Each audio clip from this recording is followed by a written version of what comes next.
Boa tarde.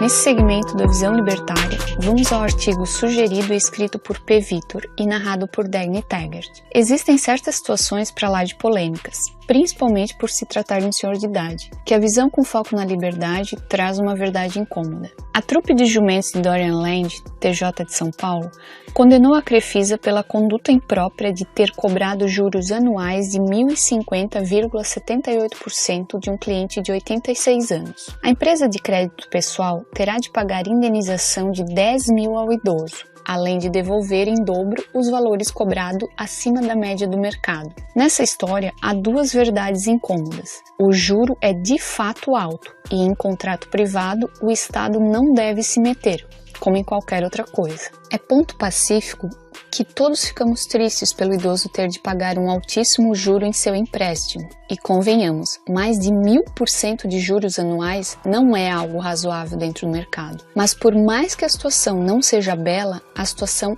é moral. O senhor em questão assinou o contrato de crédito com as cláusulas de taxas estratosféricas de livre e espontânea vontade, e o Estado vir romper um contrato assinado de forma privada, que agora afeta uma das partes, é de uma parasitagem, uma cagação de regra estatal de proporções loucas. A decisão é dos burocratas da 22ª Câmara de Direito Privado do TJ de São Paulo.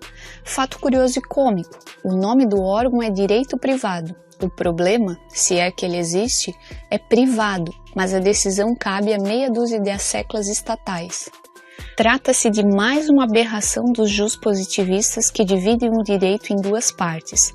Uma parte eles chamam de direito público, incluindo as coisas que eles julgam que são de interesse da sociedade. Por exemplo, direito penal, os crimes, são parte do direito público. Outra parte eles chamam de direito privado, porque o interesse é de uma pessoa ou entidade qualquer que não a sociedade ou o governo. Lógico, o fato do interesse não ter nada a ver com ele não impede de meter o bedelho, inventar leis e fazer grandes merdas. Uma questão a se analisar é a argumentação jurídica da defesa do idoso, que é digna de pena para com o indivíduo, mas não tem qualquer ética de contratos. O senhor alegava que havia fechado contratos de empréstimos, ou seja, de livre vontade, com juros abusivos, muito acima da taxa de mercado, gerando prejuízo e, claro, desequilíbrio contratual. Ou seja, a pessoa assina o contrato no acordo a algo que a desagrada, que não foi previamente acordado, e o desequilíbrio contratual é culpa da empresa? Falo com aperto no coração pelos mais velhos, mas como diz o ditado, quando um não quer, dois não brigam. Se as cláusulas são ruins, não assine. Importante notar que mesmo num tribunal privado não capistão, contratos podem ser questionados e eventualmente anulados. Existe a chamada teoria dos erros do contrato, que embora esteja toda positivada no direito de Banania, trata-se de doutrina jusnatural. Todos os direitos do mundo os reconhecem e mesmo libertários usam vários desses conceitos, mesmo que não tenham ligação direta com a ética. Por exemplo, um dos erros do contrato é a fraude. Alguém te vendeu algo enganando você sobre as condições reais da coisa. Por exemplo, te vendeu um carro. Quando você foi ver, o carro não tinha motor. O cara aponta para o contrato e diz: poxa, mas aqui está escrito só um carro, não está escrito carro com motor. Outros erros são os vícios do consentimento. Alguém apontou uma arma na sua cabeça e te obrigou a assinar o contrato. Isso chama-se coação, muito parecido com o que o Estado faz para dizer ser legal cobrar o seu imposto. Nesse tipo de situação, você pode, mesmo não capistão, procurar um tribunal privado, provar o seu ponto e o tribunal vai anular aquele contrato. Para mais detalhes sobre outros tipos de erro de contrato, procure por Teoria Jurídica dos Erros de Contrato. Segundo os autos, o idoso contratou 4 empréstimos em 2015, quando a instituição financeira já tinha ciência inequívoca do progressivo e insustentável endividamento do autor. Ou seja, a Crefisa especializada em crédito para negativados tinha ciência do endividamento, tema pessoal do cidadão, e lhe ofereceu um serviço, que ele aceitou e piorou a situação.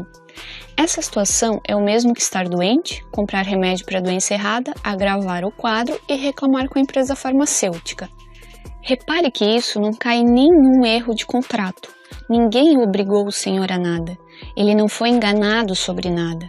Mas o papai Estado adora culpar as empresas, o capitalismo malvadão, e obrigar a devolver o dinheiro do cara, mesmo que isso acabe resultando em preços mais altos para todas as demais pessoas. Os juros estabelecidos nos contratos eram de 22% ao mês, chegando a 1.050,78 ao ano, o que o relator dos gadosos considerou que valores cobrados pela empresa eram inimagináveis, desafiando padrões mínimos de razoabilidade e proporcionalidade e de difícil adimplemento em quaisquer circunstâncias. Para essa pérola de gadosidade, há várias frases bem simples e engraçadas de serem ditas ao bogado. Togado, chamando pelo nome correto. Não gostou? Problema é seu. Difícil entendimento? Empreste dinheiro você para negativados. Mínima razoabilidade? Quem é você? Um oráculo que dita as virtudes da vida? Para o juiz McCracken, mistura de McDonald's com cream cracker, a empresa teve conduta imprópria ao oferecer reiteradamente diferentes empréstimos ao senhor de 86 anos. Só um detalhe, esse argumento é muito estúpido, pois até onde sei, ainda não estamos na Coreia do Norte e você pode oferecer o que quiser, quantas vezes quiser, mesmo após este já ter se comprometido a empréstimo originário contratado a juros exorbitantes, ou seja, você que enche a cara e a culpa é do boteco que lhe vendeu a bebida. O desembargador considerou de forma ditatorial que houve ausência de boa-fé da contratada e determinou que a Crefisa readeque os juros dos contratos para a taxa média de mercado à época da contratação, de no máximo 7,46% ao mês, e devolva em dobro os valores já pagos em excesso pelo idoso, com eventual compensação de parcelas ainda devidas. Em resumo, o Supremo Rei do Gado julga a boa-fé de um prestador de serviço e define o juro ideal. Ele é quase o Rei Sol da França medieval. Enfim, esse é mais um capítulo da história do senhor bovino idoso salvo pelo papai Estado com um argumento nada ético, porém bem bonito, como vamos defender os idosos do nosso Brasil. Mas como diz o ditado, de boa intenção o inferno tá cheio. Obrigada pela audiência. Esse vídeo foi patrocinado pelo Clube da Liberdade da Universidade Libertária. Participe desse clube você também. Veja o link na descrição do vídeo. Pessoal, hoje sai o vídeo sobre Antifa no canal, hein? Não percam. Até mais!